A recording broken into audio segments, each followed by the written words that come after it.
Olá, queridos estudantes da EJA, tudo bem com vocês? Aqui quem fala é a professora Luara e nós vamos para mais uma aula de matemática. Pessoal, hoje então nós vamos continuar falando sobre as nossas determinantes. Como na aula passada, né, a gente trabalhou como resolver algumas determinantes de matrizes de ordem 1 e 2. Então, hoje nós vamos aprender a resolver determinantes de matriz que serão de ordem agora 3. Tranquilo? Sim? Então, vamos continuar o nosso processo do cálculo das determinantes. Acompanha comigo. O determinante, então, pessoal, de matriz de ordem 3, ele pode ser calculado utilizando a regra de Sarrus, que consiste em 4 passos. Veja como. Então, nós vamos utilizar uma regra específica. Vejam que até agora a gente não havia utilizado a mesma. Então, trabalhamos com o determinante de matriz de ordem 1, de ordem 2, sem a utilização de uma regra, que é a regra de Sarrus. Agora, nós vamos utilizar ela para a nossa matriz de ordem 3. Seja, então, uma matriz quadrada de ordem 3 por 3. Primeiro, né? O que é uma matriz quadrada? Uma matriz quadrada, assim como eu falei para vocês nas aulas passadas, é uma matriz que tem a mesma quantidade de linhas e de colunas. Por que então que essa matriz ela é de ordem 3? Ela é de ordem 3 porque ela é 3 por 3. Ou seja, ela tem 3 linhas e 3 colunas. Mas como ela tem a mesma quantidade de linhas e de colunas, eu posso também chamar ela de uma matriz quadrada. Tranquilo até aí? Conseguiu entender? Então, eu trouxe para vocês, generalizando, então, uma matriz 3 por 3, onde eu coloquei o nome de cada um dos elementos. Lembrando que para nomear os elementos da minha matriz, basta você colocar o número de linhas e de colunas. Tranquilo? Então, vamos lá. Então, essa é a nossa matriz geral, generalizando. Vamos, então, seguir alguns passos, começando com o passo 1. No passo 1, então, o que a gente vai fazer?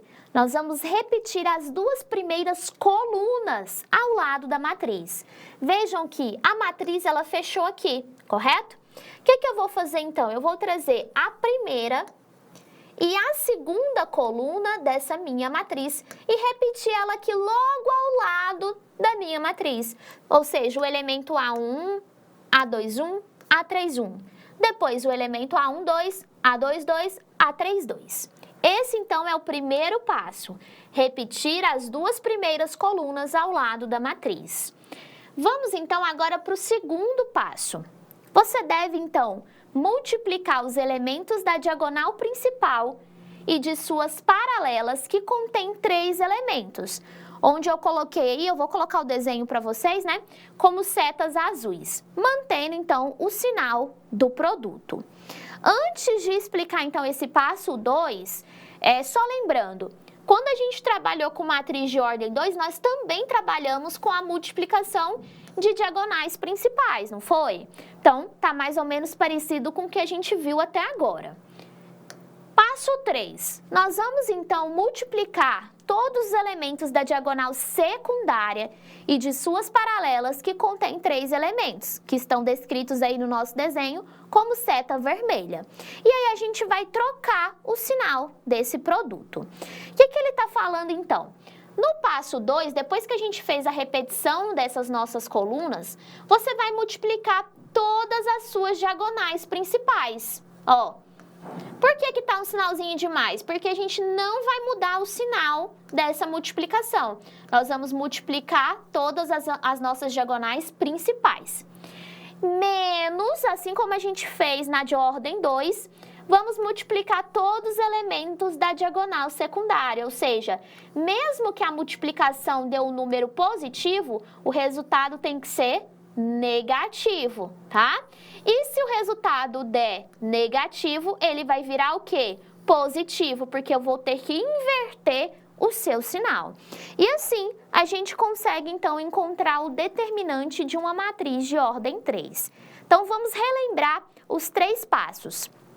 Primeiro passo, você vai reescrever, ou seja, repetir as duas primeiras colunas da sua matriz logo ao lado dela. Depois, então, você vai multiplicar os elementos da diagonal principal, daquela mesma forma que nós fizemos com a matriz de ordem 2. Em seguida, então, você vai multiplicar os elementos da sua diagonal secundária, sendo que, nesse caso, você vai inverter o sinal de todas essas multiplicações. O que está mais, fica menos. O que está menos, fica mais. Tranquilo?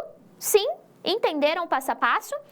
Agora, então, que a gente trouxe os 3 passos para vocês e trouxe também de uma maneira geral como seria essa matriz, nós vamos, então, fazer agora uma aplicação em um exemplo com termos numéricos, ok? Então, acompanha comigo na tela. O exemplo que eu trouxe para vocês, então, é de uma matriz A, também é 3 por 3, né? Vejam, então, que ela também é uma matriz quadrada, porque ela contém o mesmo número de linhas e o mesmo número de elementos. Vamos, então, aplicar a nossa regra de Sarri, que é o passo 1. O passo 1, então, é repetir as duas primeiras colunas ao lado da matriz. Quais são as duas primeiras colunas? Os elementos 1, 4, 7, 2, 5, 8. Então, vim aqui e repeti eles logo à frente da minha matriz. Esse foi o nosso primeiro passo. Segundo passo e terceiro passo, né? Segundo passo, a gente vai multiplicar, então, todos os elementos da nossa diagonal principal. E o terceiro passo, a gente vai multiplicar, então, todos os elementos da minha diagonal secundária. Só que, além disso, eu também vou trocar o sinal dessas multiplicações. Então, temos aí as diagonais principais, 1, 5, 8... 2, 6 e 7, 3, 4 e 8. E aí, você vai realizar essas multiplicações. 1 vezes 5, 5, 5 vezes 8, 40. 2 vezes 6, 12. 12 vezes 7, 84. 3 vezes 4, 12. 12 vezes 8, 96. Agora, você multiplica todos os elementos da diagonal secundária, onde eu tenho aí 3, 5, 7... 1, 6, 8, 2, 4, 8. Então, 3 vezes 5, 15, 15 vezes 7, 105 positivo, então eu vou colocar ele como negativo. Aqui, 1 vezes 6, 6, 6 vezes 8, 48. 48 positivo, então eu inverto o sinal, ele fica negativo. E aqui, 2 vezes 4, 8, 8 vezes 8, 64. Então, vai ficar menos 64. E aí, eu não falei para vocês, então, qual que seria o último passo? E a gente vai fazer esse último passo agora no nosso exemplo. Qual que é o último passo, então? Depois que eu multipliquei as minhas diagonais principais e secundárias, eu vou somar e subtrair, ou seja, eu vou fazer as operações com aqueles meus termos de acordo com as regras dos sinais. É isso, ou seja, eu vou somar positivo com positivo, vou somar negativo com negativo e depois vou subtrair um com o outro. Como é que vai ficar, então, nesse caso desse nosso exemplo? Acompanha comigo.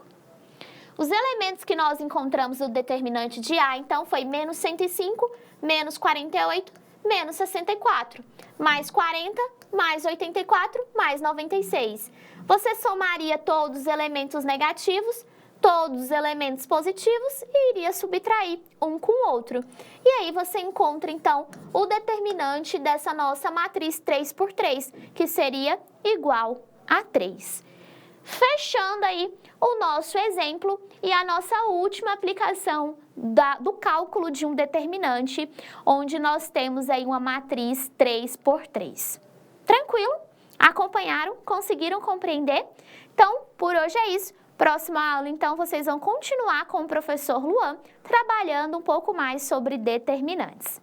Então, até a próxima. Tchau, tchau!